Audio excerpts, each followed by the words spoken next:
Thank you. Thank you very much, indeed. Okay, well,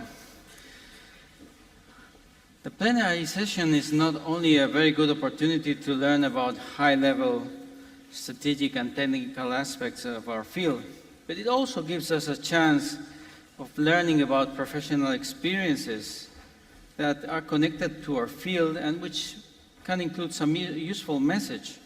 Maybe a lesson, maybe a historical reflection on the past, or anticipating the future that might be closer than what we actually think. Our next speaker, well, let somebody else introduce our next speaker.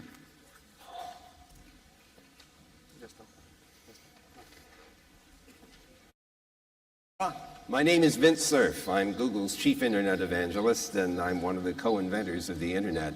And I want to talk to you about an absolutely amazing book that a friend of mine, Andrea Vea, has spent nearly 20 years working on. He's done 320 interviews. He's got 800 people that he talks about who were the creators of the internet all around the world. This book is a compendium of the story of the internet's creation. And it's created in the process a friendship for me with people all around the world, but particularly friends in Barcelona and in Madrid, where I discovered that the friendliest people in the world live. So this book is something that you will treasure if you get your hands on it, because it's a resource with stories that are personal in nature, but that tell the story of the internet over a long period of its development. So I can recommend it to you, and I certainly recommend knowing Andrea Vea, who knows everybody in the world because of all the interviews that he's done. So if you need to get in touch with someone, he's the guy you need to talk to.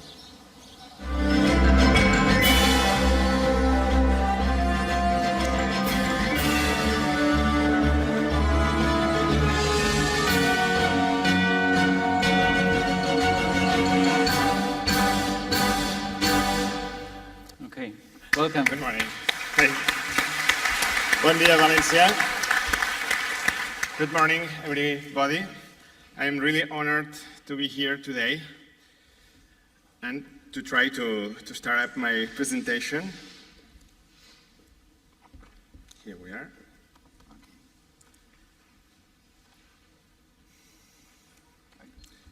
Okay.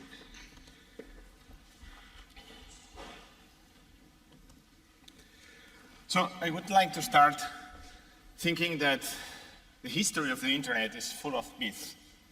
It's not, in 40 years, and without a word, most of the things that we know today are fails, are not right.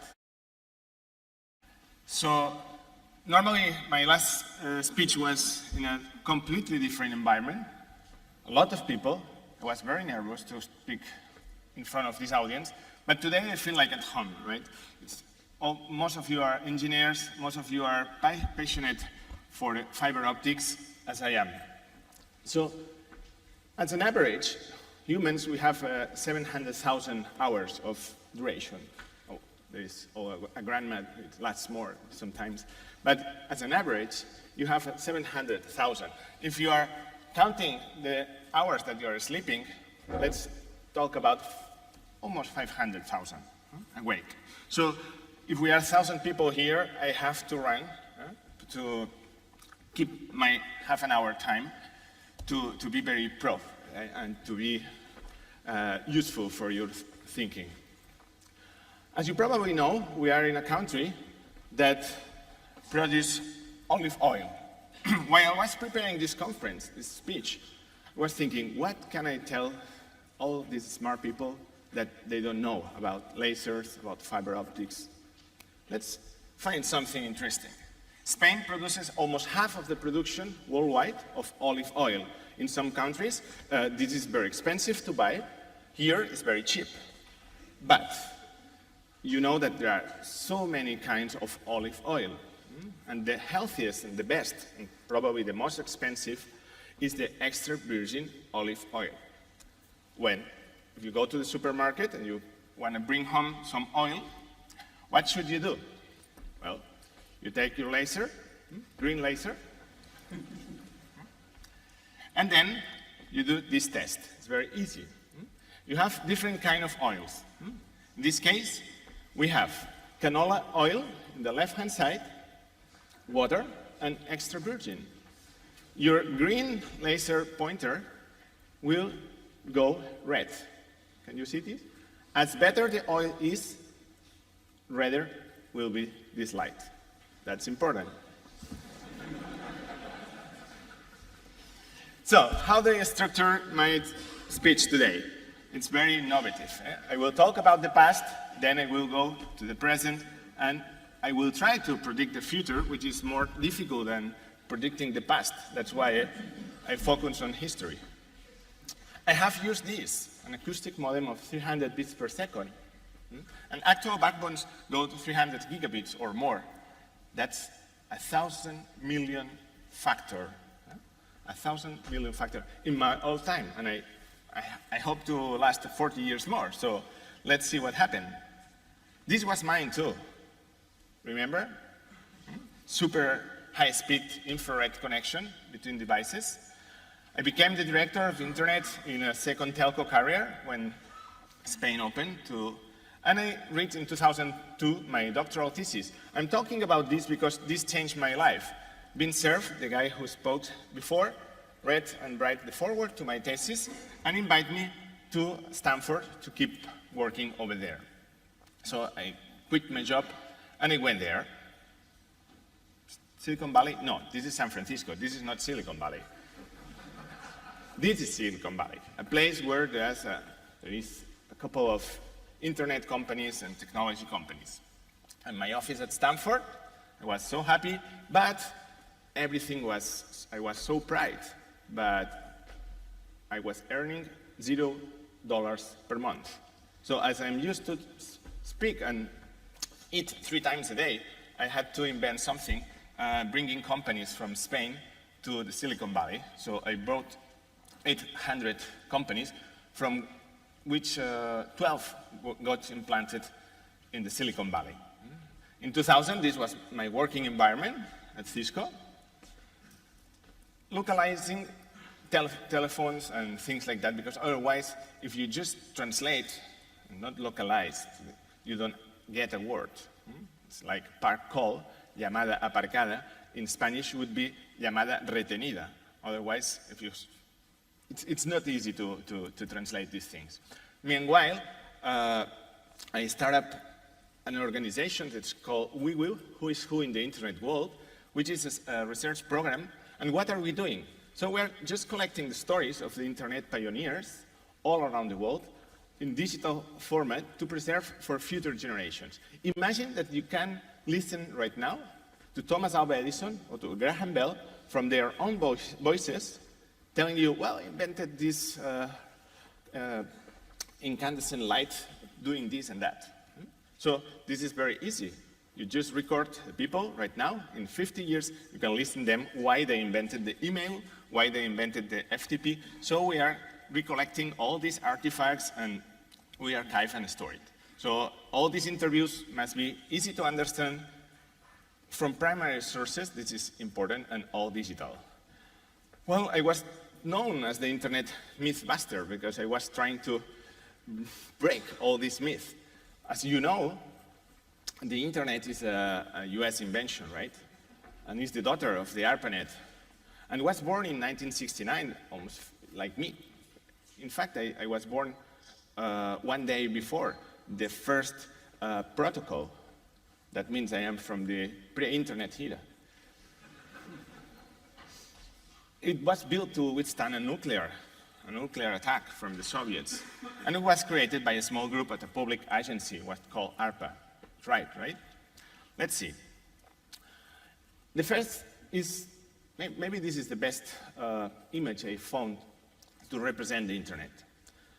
But this internet was created in, imagine the Cold Era, when Soviets could bomb all this country.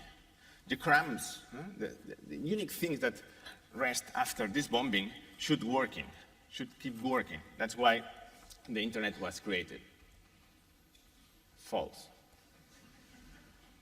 This is a myth. So let's talk about the prehistory of the internet. These four groups, different groups, people from the MIT, people from the National Physics Laboratory in London, the RAND Corporation, were working in parallel to discover what we call the packet switching. Packet switching is the foundation of this kind of communications. So they met in 1967 and they discovered that they were working in the same thing. This right now doesn't happen anymore because people, before starting working on a field, try to research if somebody else is doing the same. But not at the time, it couldn't be done. So they met, and probably from this interview on Larry Roberts, where he tells me, it's this from this paper, the guy from Paul Barron, the nuclear myth guilty, this guy was the one who was making a military-based research, but not the others. It's from this paper that this rumor was started, but this is totally false. The ARPANET was created to explore computer resource sharing. This is Paul Barron. When you see a black belt here, it's a bad sign. It's that he passed away a few years ago. All these internet pioneers are completely unknown citizens right now. So I'm trying to give them a voice in history. Duke Engelbart, you used computers with screens because him. And you probably know him because he's the mouse inventor. And check the mother of all demos on the internet, and you will see part of his life and his work. In 1969, this team created the first router. This was like a fridge. You can see the size. This woman, a perfectly unknown woman, is the creator of the first gateway, software gateway. In 1972, Dave Boggs and Bob Metcalfe, they created the Ethernet. Why? Because it was going through the ether, the ether. Then came cable, and now with Wi-Fi, we go to the ether again, 40 years later. This is Ron Crane, who said, bah, this is so slow. Let's create the fast Ethernet from 10 to 100 megabits per second. This is Paul Moka-Petris, a perfectly unknown person, but every time you send an email, you're using his invention. Every time you're browsing a web page, you're also using his invention. He created the DNS, the domain name system. If you probably use the Wikipedia, you know him. It's Jim Wales. And all the work since day one was international and open. I mean, it's not a matter of one country doing something. This is probably the most unknown paper from the internet, 1977, with the origin, the real origin of the internet. The first time, 3 different connections and 3 different access technologies were used to connect SATnet, from satellite, ARPANET, a terrestrial network, and also PRNet, packet radio net. 3 different things that were connected in Norway, London, University College of London, and also the US at SRI, Stanford Research International. In 1977, the internet could be called the CatNet. Why? Because Louis Poussin, a French guy who created Cyclades, was connected to the ARPANET and RED, and also the National Physics Laboratory network. These 3 different networks that were working and packet switching were connected. So this is the first experiment, but they finally decided, instead of CatNet, to call it the internet. This is in 1984, his French team, and this was in 2008 during his personal interview. So what they did is to collect all these guys, which most of them are pretty old already, and put them together and interview them, record their voices one by one, and create documents that can tell you that the internet wasn't a single network. You can see that there were 46 different technologies competing in the 1970s, 80s, and 90s that finally converged to the internet. And as you can see, the ARPANET is not the mother of the internet. We could call the mother of the internet the NSFNet, the National Science Foundation Network. I did a book.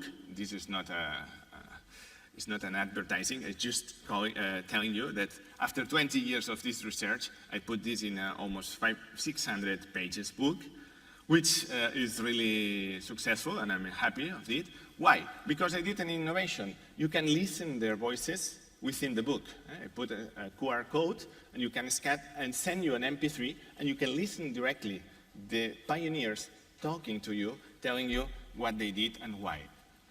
These are probably the most important projects I did in the last 5 years together.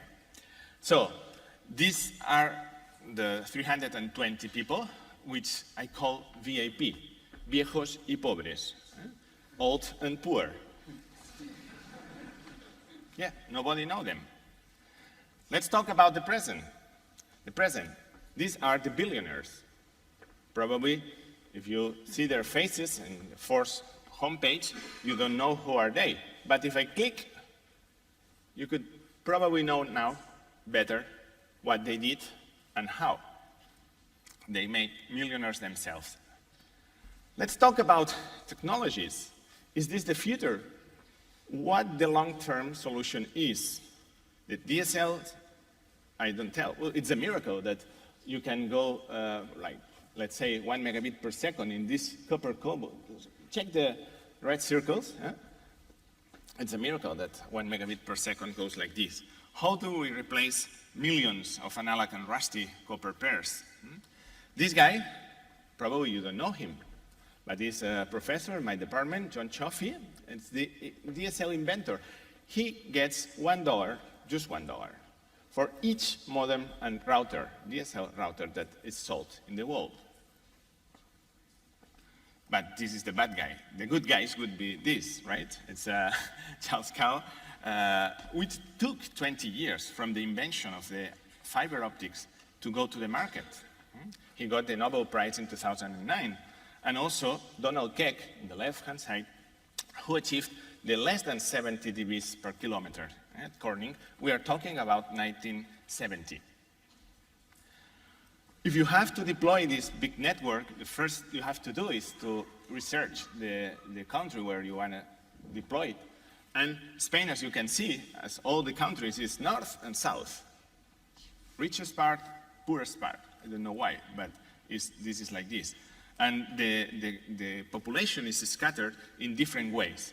It's a smaller population and smaller villages and towns. Inhabitants, almost 50 million, and there are 14 million homes that Telefonica, he said already, are passing through. How many years do you need to reach the return of the investment? It's completely different. Madrid and Barcelona, the biggest towns, is 1 or 2 years, but if you go to the smaller towns on the right-hand side, you can see that it's almost 15 years. That means that Telefonica or other telcos will never go and fiber these little towns, these little villages, probably in the next 20 years. I'm not exaggerating. Until now, we are doing things like this. But now, there are technologies like vertical laid fiber that with minimal disruption to the community, you can deploy your fiber, minimizing the cost, just making a cut, and then you clean it and put the fiber. Really quick. So the road works, instead of 45 days, in 2 days, you can deploy it. Let's talk about the politicians. Imagine a mayor of a city, the mental energy required for this guy.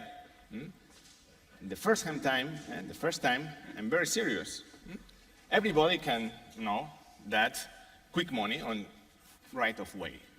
In fact, all the cities, they charge you money to deploy the fiber. Well, not everybody can arrive here. If I deploy fiber in my city, I will lower my own communication cost. More time it's needed for them to see that lower cost for local industry will be achieved if you deploy fiber in all your community. And most of them don't arrive to see that the quality of life of people and new industry will come over to your city if you have a friendly fiber city. That's why I developed for a local government of Catalonia, a few years ago from Stanford, I developed a grassroots program which is called Volunteers for the Fiber. And it's so easy to see that if we define some specs of interconnection, some minimum standards of quality to follow, and also the town councils can tell unemployed people, volunteers, to install fiber in the street of all villages, they can get compensated easily. Because, for instance, giving them 100 megabits per second, a couple of years for free, if you guys, we are not talking big cities, we are talking rural. So if I tell you, put the fiber from your home to this place, and you will get 2 years of free internet access, probably they will do it. So we need an alternative telecom network made of fiber optics, which should be neutral, no walled gardens allowed, with high capillarity and silly, but very efficient and with high capacity. And we are already 19 years late, since 1995 of the fiber law. Following all these ideas, there is a Giphy, they call it Giphy.net, which is an open, free, and neutral grassroots network that started in Catalonia a few years ago, and this is a non-profit foundation. And they are following this thing that I was talking you. I'm going to give you, because I open it as a Creative Commons, my research document. It's a 34 document that I don't want to tell you more about this, but you can find it here. Wiwill.org, that cat fiber. A quick recap. We see that the internet is not a pure US invention. It's not the daughter of the ARPANET. It's the daughter of the NSFNet. It wasn't born in 1969, but in 1977, wasn't built to withstand a nuclear attack and not created by a small group of public agency, but for 800 or more people around the world. Let's talk about the future. Now I'm gonna be very sure. If you ask me about network, I will tell you that networks in the future will be faster, smaller, cheaper, and pervasive. And you will say, oh, yes. If we are talking about services, I won't tell you nothing. I don't know. Who predicted SMS? No one. Even the telcos were, wow. Who predicted Hotmail, a free email, or Skype, talking for free? Would never be thought within a telco. Or Facebook, or WhatsApp. And then all these different services that appear. I'm going to put numbers on something that you already think and know, which is SMS traffic in 1,000 millions per day, message of day, and see that in 2015, WhatsApp, which is growing so much, has already taken this figure. And why telcos don't like the internet much? Well, a gigabyte of SMS was 30,000 euros. A gigabyte of WhatsApp is 6 euros. Well, 3G, you can charge 18 euros per gigabyte per month. Wi-Fi, if I charge 1 euro, it's good enough. So I am an electrical engineer, and this is already obsolete. Now we are talking about radio, radioelectric spectrum, fibers, and if you take all this radioelectric, all the spectra, from left to right, all the wireless channels, cell phones, FM radios, TVs, all them, and you take just one fiber with the actual technology, you can place all 25,000 times all the spectrum. So we are talking about different worlds. Remember, 25,000. Talk a little bit of image. Normally, when you go to the doctor and you visit, you said, oh, this is X-ray thing. Wow, I don't see anything. You can now see something, even the water falling down. You can see red cells, skin burns, taste buds, red blood cells, Li-Fi, using light, but instead of Wi-Fi. as a good, not good photographer, but with almost 1 million pictures in my laptop, I would urge you to change from all the memories hard drive you have to this. After 5 years within the Pacific Ocean, you remove this card and you upload the pictures as is. So it's very strong. About 3D printing, you probably heard about that. Now it's a maker thing. Well, you can print complex meshes like these ones that you can see here, even difficult to imagine. And you can even print food. I ate already a pizza, a printed pizza, which was, well, the taste of, well, can be improved, okay? Can be improved. Yeah, we're a country that we value eating well, as you know. And candies, and fashion. I'm not going to talk about fashion because everybody has their own taste. Have you printed your dream home already? You just change your ink. You put concrete, and that's it. Isn't it? Artificial school, a little girl was saved a few months ago in the Netherlands, where the Polytechnic University of Catalonia created, scanned, and printed this artificial skull. Was replaced, and she's alive. Can print prosthetic eyes, 150 per hour. That means that it's cheaper than going like that. Synthetic skin, ears, noses. You can print your own nose if you have an accident and you break it. Or the most difficult things, bones on your chin, reconstruction, exoskeletons. And let's replace the cast. It's so itchy, remember that. And this guy from Brazil created the RoboHand. With 50 euros, you can replace your hands. And it's all open to print. And he created also the RoboLeg, 100 euros. But if we are going to the top of the edge of this, the next generation of bionics is this thing. This guy was a professor of MIT and had an accident, but he keeps doing his dream, which is climbing mountains. And he created this thing for her, so she can still dance in public. Before my friend Tan Lee, an electroencephalogram system was costing around $1 million. After her, this cost 400 euros. And guess what? You can play just thinking. You can manage computer just thinking. It's much cheaper, it's much easier, and it's much natural. And what else?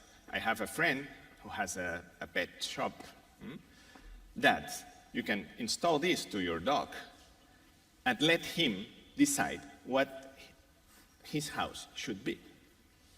Why you have to decide for him? You put all the houses there, and you can tell which house gets him more excited. Probably heard about these, but we are talking about wearables, but now the top edge is the ingestible. Things that you ingest, these pills, and with your own acid, you create a volta pile to power these things. It's powered by you. Also, you can put all these things that it looks like the futuristic. It's already a product. You swallow, you are 10 hours of fasting, and you get back 144,000 color images of everywhere, of your track. And this replaces a 3,000 euros colonoscopy. And it's a commercial product, as I told you, for just 300 euros. Using it already, I have a friend that uses it in a hospital. Well, you have these RFID chips that are getting implanted in more and more people, especially in Mexico right now. So people getting kidnapped. And something which is less invasive, why I have been through a surgery recently, and at 4 a.m. they wake up you to measure your temperature. Taking the temperature of a patient every 4 hours is just 4 samples per day, which is useless. Why don't you get something like this patch, and you can get wearables. Things we wear tech. Well, they are developing some contact lens that measure the level of glucose of your eyes here, in your tears. I am serving a company which is called Social Diabetes that is very, very behind this to see that you don't need to pinch 10 times per day if you are a diabetic.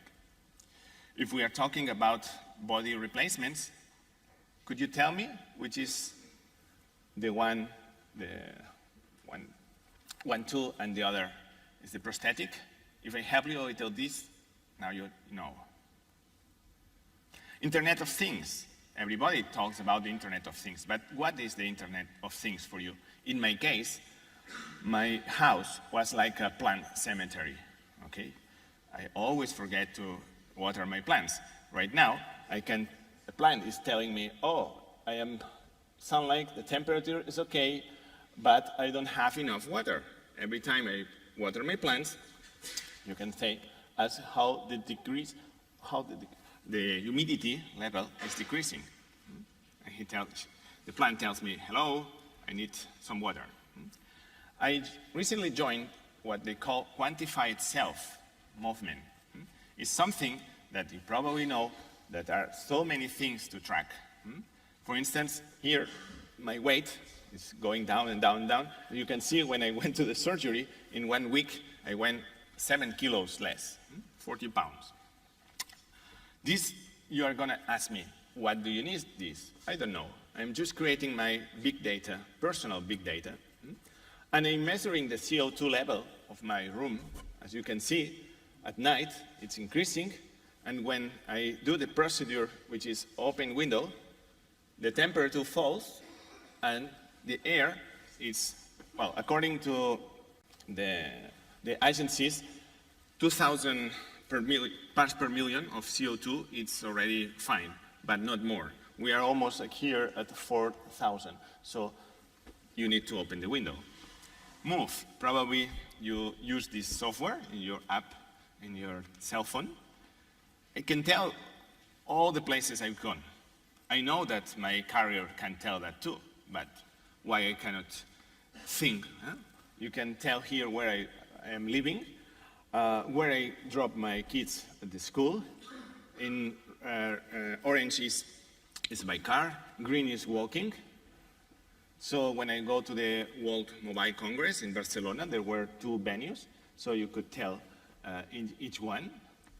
And you need Move O-scope to get this data and represent it like this. This is an application that I recommend you for doing these things. We are losing the ability to enjoy the important moments. You can tell here. Please don't be smart, be wise. If you go to the mountain and find these things, every time it's going more normal. About info technologies, Google Street View already went to all the places, but now they are going to walking, mountains, and different things. Self-driving technologies. You probably heard about the Urban Challenge. After 10 years, Google has bought most of these teams at Stanford and also at MIT, creating this Google self-driving car. It collects almost a city, 750 megabytes per second information. To process all these things, it needs to create this thing.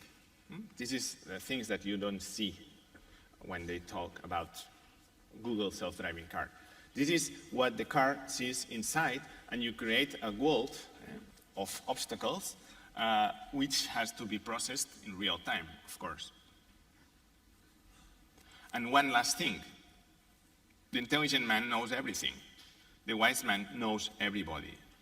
So, connections matter. Could you tell me what is the common thing of these 2 objects? Carbon? Good. Well, depending on how you connect this matter, you create graphite, which is soft and dark, or you create diamonds, which is hard and clear. So, the properties don't reside in the carbon atoms.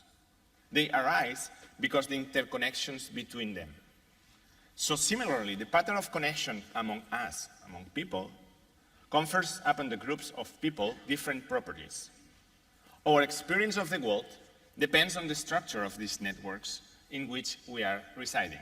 That's so important that we are here in this conference, because we are creating a network of people, of interesting people, and interested on optoelectronics and photonics. You create your network and you study this network and the density. For instance, the people with 2 or more common links with me, you can follow this thing.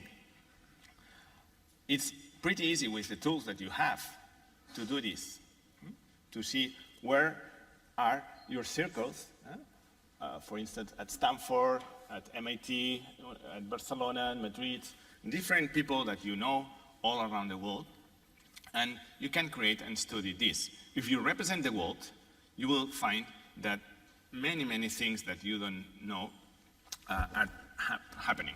I would just finish my talk today with a 5-minute video that I prepared as how I see the future. The future of these things. Let's talk about human-machine interaction. We won't take and touch the computer anymore. You can control it by hand, but just follow it. Leap motion is something that allows you to create this. There are already applications to control, pan, zoom, and 3D modeling, or just playing, controlling places. It's much more refined than Kinect. You can have 10 different points. Look, this is in a hospital. It's a real application already, so you cannot infect the tools or infect the patient switching things. Between this guy and this ball, there is 600 miles. You can collaborate remotely, like this.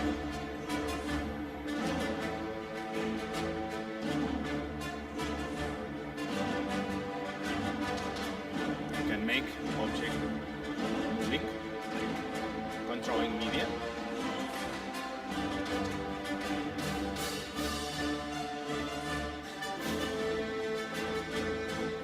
Is it nicer if you like bar charts? Have bar charts. Or if you are educating math, presenting your functions like that. Let's talk about biotech for everyone. In her birthday, I gave the best picture that was taken from my wife. I took some saliva and I sent it to a lab in LA.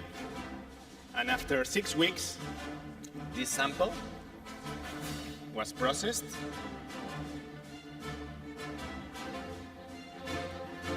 They extracted the DNA and they copied it. They amplified it a lot of times. So they could measure and sequence her DNA genome.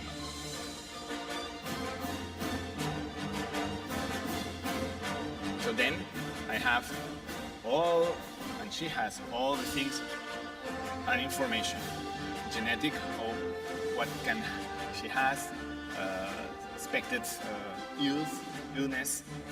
Let's talk also about real world, virtual world. Since 2002, real and synthetic worlds merge. Now, look at here, you can see in video that all the people here, nothing happened to them. You see Leonardo DiCaprio, nothing happened to the people, but you're mixing real video with synthetic, and your eyes cannot distinguish anymore. If you like to play, let's get an avatar. Let's put a sensor in your hands, ankles, and here. It's a really different way to control your avatars.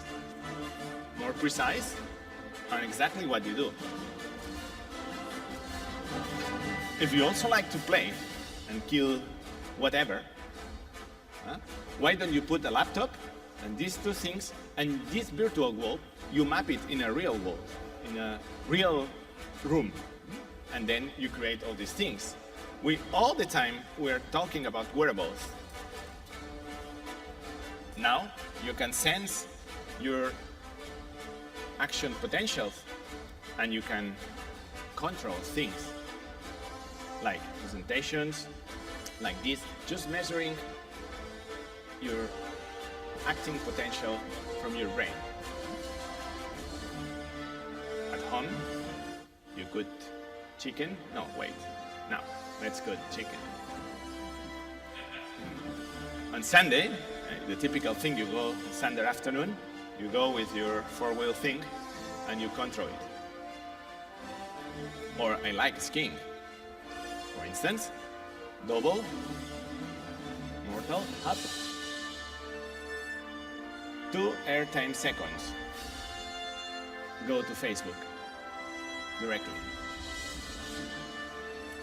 If you like motorbiking, you have a glove with 6 points, discrete touch points that can order things. All my family wears this thing. You just sign, and you know how many steps you did that day, how many stairs you climbed, and just adding a little piece of thing in your sport shoes, you can know the hang time, the vertical, how long you did, and if you are a sport person, how are you doing? Nanotech. We talk about nanotechnologies, but what's one of the first products? Typical thing here in Spain. You make a stain of 2 liters of red wine. What happened? Magic? No, nanotechnology. If you change the axis, if you change the axis of the water molecules, you can do these things. Super hydrophobic fabric. 8 liters, 2 gallons of water in my cotton shirt. Magic? No, technology. Imagine how it can change the world, these things. Look, the water molecules. This is called chocolate. I think this is mustard. And let's talk about drones. What about drones? These are aerial robotics, but let's do it more difficult.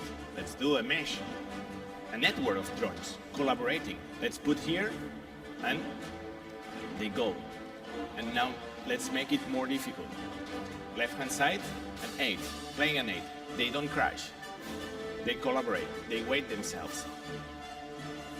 Imagine if we change the center of mass to this, and we control the drone in a way that no drop of water is falling from the glass.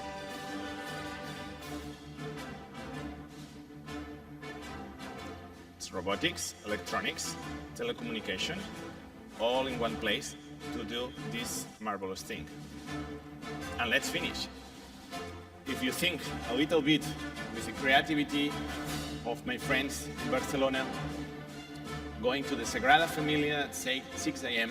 before the sun rises, with a drone, you can have views that even Gaudí, the architect, could even imagine of his marble Sagrada Familia. With all this, I urge you to think global, to collaborate, and to keep enjoying on these incredible times that is coming with all this technology. Thank you so much.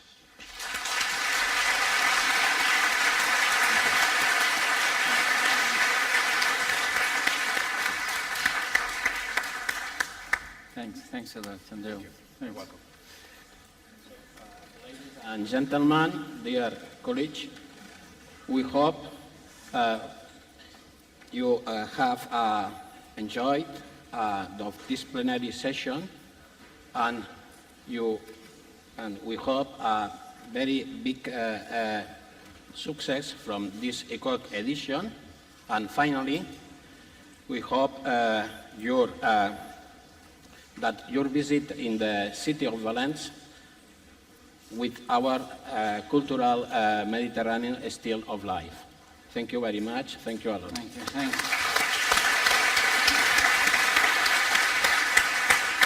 Thank you.